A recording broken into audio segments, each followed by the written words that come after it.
Muhammad's wife Hafsa once caught him in her bed with another woman, his slave girl, Mary the Copt.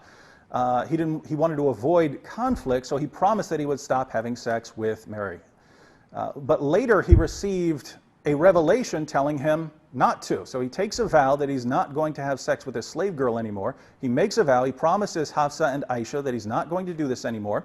And then a revelation of the Quran comes, chapter 66, verses 1 through 2. O Prophet, why do you forbid yourself that which Allah hath made lawful for you? You seek to please your wives, and Allah is forgiving, merciful. Allah indeed has sanctioned for you the expiation of your oaths, and Allah is your protector, and He is the knowing wise. So Muhammad receives the revelation, and the revelation tells him it's okay to break his oath to his wives about not having sex anymore with his slave girl.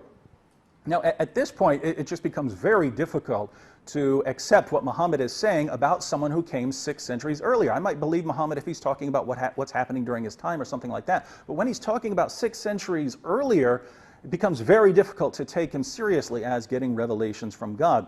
So too with the story of Hafsa and the slave girl. The interpretation that David referred to is only one, and that is mentioned in Ibn Sa'd's book. But there are other interpretations that are mentioned in other sources. For example, that the Prophet, peace be upon him, was eating a foul-smelling honey, or at least that some of the wives didn't like, and he pledged to be aloof from that. And God is saying, why do you make yourself aloof from something that God has basically made permissible for you? Whatever the interpretation, it shows that there are different ways of looking at this, and David is looking at it only one way, and being critical of Islam on that basis.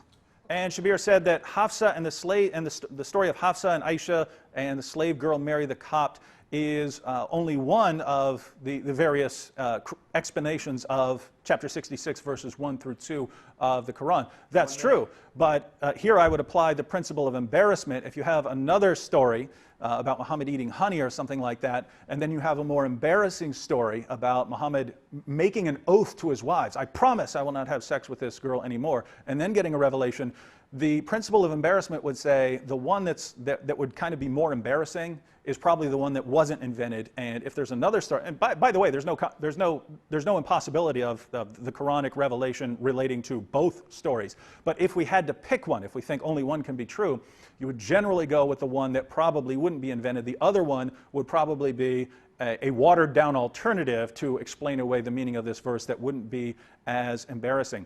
The criterion of embarrassment is not a foolproof criterion. Even in Christianity, scholars discuss this.